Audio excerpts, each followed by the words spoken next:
Good morning. My name is Jeff Cameron. On behalf of the RDIEC team, I would like to welcome Mr. James Southam. Mr. James Southam is the shop foreman at Oakwood Nissan in Saskatoon. I've known Mr. Southam for all the kids out there. We haven't had many students writing down the surveys and on your feelings on the presentations and so on. And if you do, you are automatically entered to win a $50 gift card. So you can either go to www.rdiec.ca or hit on the QR code. So anyhow, Mr. Southam, thank you so much for joining us today, and take her away. Well, thank you, Jeff. Just like Jeff said, I grew up in a small town, Manitoba, with Jeff. I enjoyed working on the farm. Grew up on a farm. Enjoyed working with my hands.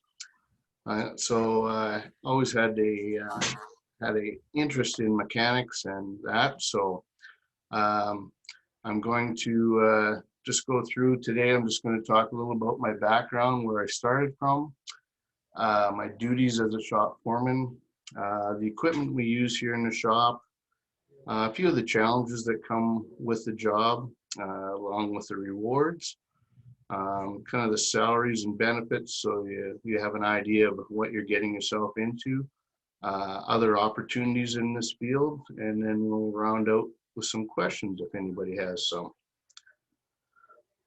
So my background, like I say, I'm James Southam. I work at Oakwood Nissan in Finney, Saskatoon. In Saskatoon, my position here is shop foreman. I've worked here about 30 years. So getting back to, like I say, growing up on the farm, I was always interested in mechanics. So when I graduated high school, I went to Assiniboine Community College in Brandon. Took my pre-employment there. So after that, it was 1 year pre-employment. So after that, I graduated with my level 1 of my journeyman's, which takes 4 levels to take. I was lucky enough to get a job in a small town at a Dodge dealership, Tweeds of Melita.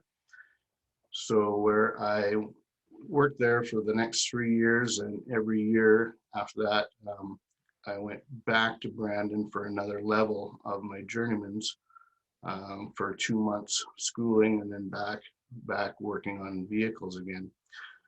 So after the 4th year, I graduated with my interprovincial journeyman's. I moved to Saskatoon, and I have been here ever since. So started here in, I guess it was 91. So some of my started as just as a journeyman, and then probably 3 years into the journeyman, I become what they call working shop foreman. So my duties here, they're quite a few actually, but just make sure the work goes into the shop and to the correct technicians. Some technicians are better in certain fields than others, so we just try to divide the work up so everybody is comfortable with the work they're doing. I guess first of all, we have 10 technicians in the shop. We have 7 journeymen, 3 apprentices that are working their way towards becoming a journeyman. So some of my duties are I teach the apprentices the correct way to troubleshoot a vehicle and fix a problem. And then after the problem's fixed, always taking it for a drive just to make sure that there's no other problems and we have fixed the problem correctly. Deal with just the day-to-day operations of the shop. If something breaks down or anything like that, I either can fix it or get somebody in to fix it. Another thing, I help the journeyman out when they're having problems troubleshooting drivability, electrical, like suspension noise, etc., stuff like that. deal with a lot of customers. Deal with like repeat repairs, test drives. If their vehicle's making a certain noise and they want somebody to go out for a test drive with them so they can point out exactly which noise it is, or if they want to talk to the technician. Um, our technicians all our journeymen get paid flat rate, so it's not beneficial for them to be talking to customers and stuff. So I'll usually do that so they can keep working in order to make their money. And another thing I do is I deal with technical reps from Nissan and Infinity. They have task force. They come out usually with new models. If they're having issues with new models due to cold weather or our climate, anything like that, so I deal with them all the time. So that's just a few of the things. If we're moving on to some of the equipment in our shop, our shop is Nissan and Infinity have a good working relationship with Hunter. As you see on the left side of the screen there, that's our tire changer and wheel balancer, all Hunter. Another one of our major things is the wheel liner. It's a Hunter. We work in unison with Hunter. All our updates go through Hunter and everything like that. So on the right side of the screen, that is one of our laptops. We have 4 laptops in the shop. 3 of the Panasonic Tough Books that we have our Consult 3 Plus software loaded into. These are very important to us. Probably between 50 and 75% of the vehicles we work on, we need these tools to help us either set transmissions after we've installed them, or engines, or help diagnose certain problems on cars. And our other laptop is a Snap-on. We use that for all our off-brands. So like any domestic or German cars, something like that. Say we have 10 technicians in the shop. We have 12 bays and 2 wash bays. So we have 10 2-post hoists that everybody has their own hoist, and then we have 2 4-post hoists, that one with a wheel liner on it, and one we use if we have to pull somebody off to do a quick job. So some of the challenges we have, surprisingly enough, so like I say, we have 10 technicians, 3 lot attendants, 5 service advisors, probably 6 parts people that in order for everything to work out, everybody has to get along. And so that's a lot of different personalities that you have to deal with, and all in all, we do a pretty good job of everybody getting along. But if something does happen, it's my job to step in and figure it out and where we went wrong, and try to fix it so it doesn't happen again.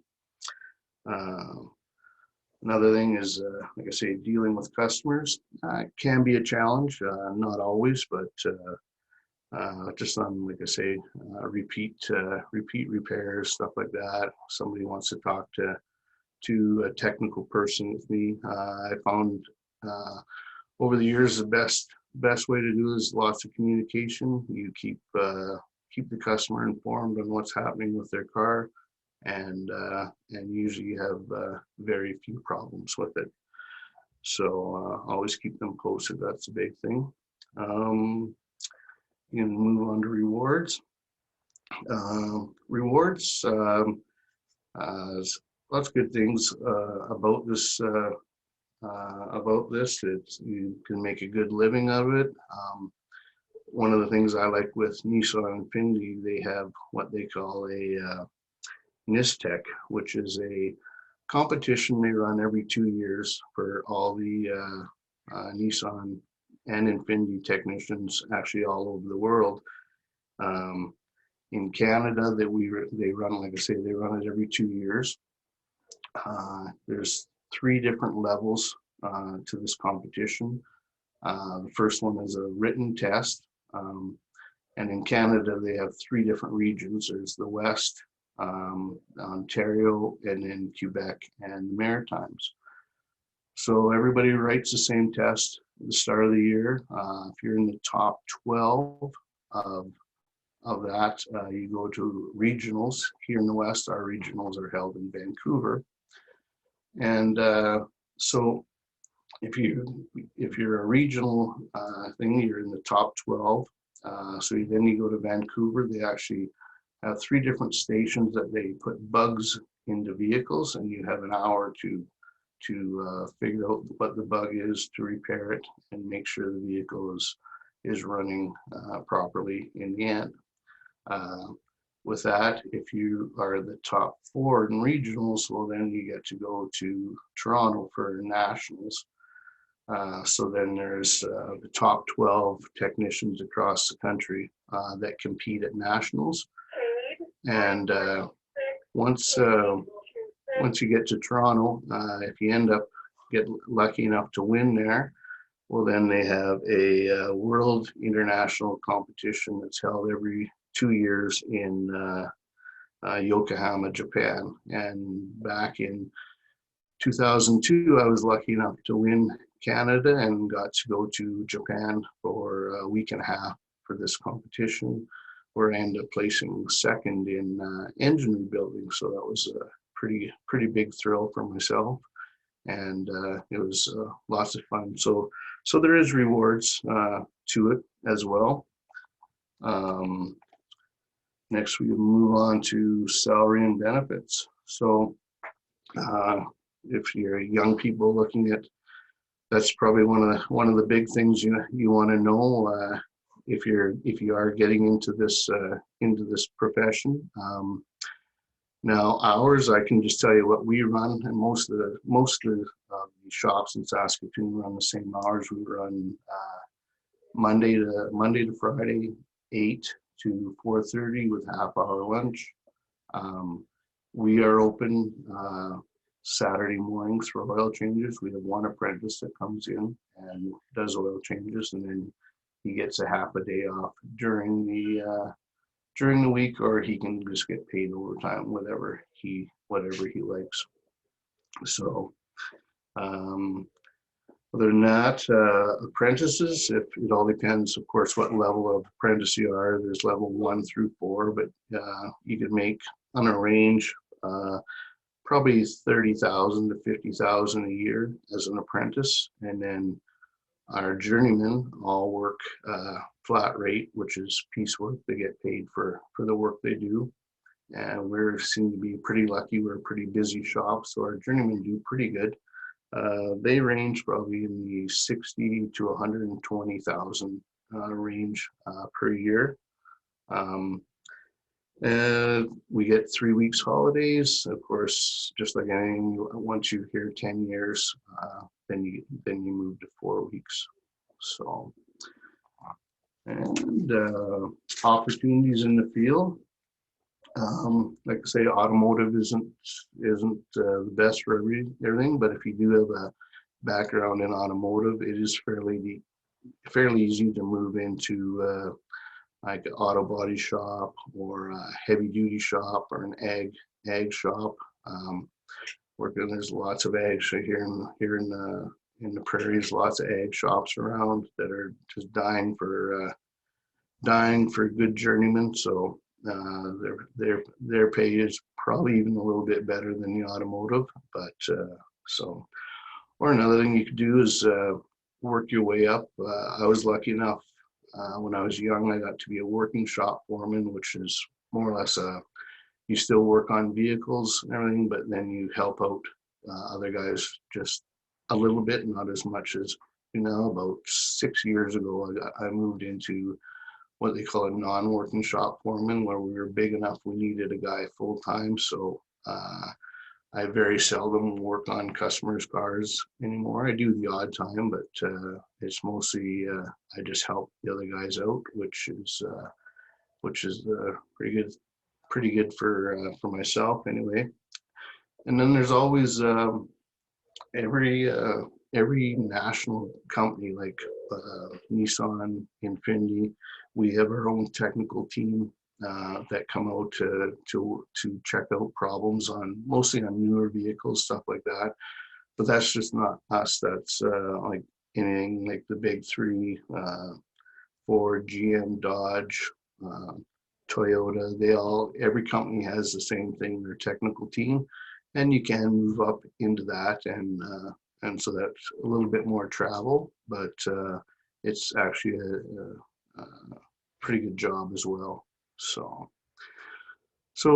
I hope that kind of gives you a little bit of an idea of what a automotive journeyman does, what their job is like, and kind of what is involved in the job. I'm not sure if anybody has any questions. I'd be more than happy to answer them. But other than that, I think that kind of covers my thing here. So Well, James, I'd just like to thank you for taking the time to be with us this morning. I know you're very, very busy there, and just for giving all the students in Saskatchewan and us as adults a very informative look at inside a shop, and a special look at the opportunities.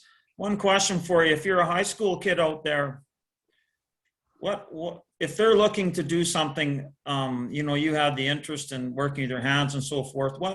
What would you tell them that this job is all about, or that you should be really interested in for a lifelong job? well, I think the big thing, and with the way things are going, you definitely have to be interested in using your hands, fixing with your hands. But these last 15 to 20 years, the technology has just been there like crazy. So you can actually excel that way as well. If you become like a diagnosing expert and stuff like that, you'll probably even be paid a little bit more. But it takes quite a bit more. Like even myself, I'm reading like constantly to try to keep up to the technological side of it. So but anybody coming out of high school, I would recommend, if you can't find a job that will put you into an apprenticeship right away, I would recommend doing the pre-employment. That gives you a good base, and you'd probably find out for sure then if it's for you or if it's not for you. So that would be my recommendation, is going through the pre-employment like I did. It was very good for me anyway. So Excellent. Thank you very much. Doug, Renette? No, I can't think of actually anything to ask James. It was a very good presentation. My question too was about high school students potentially looking into this career as well too. And what would you normally hire? I guess I do have a question about what would you normally hire in a year for students coming out? Are there jobs readily available? You had mentioned that some of the egg dealerships, or I mean mechanics, are maybe a hot job right now. Is that trending up, or are we fairly stable in the market right now for new employees? It's always trending up. We're, like I say, some people get into it and find they don't like the technical aspect of it, and so they don't stay in it very long.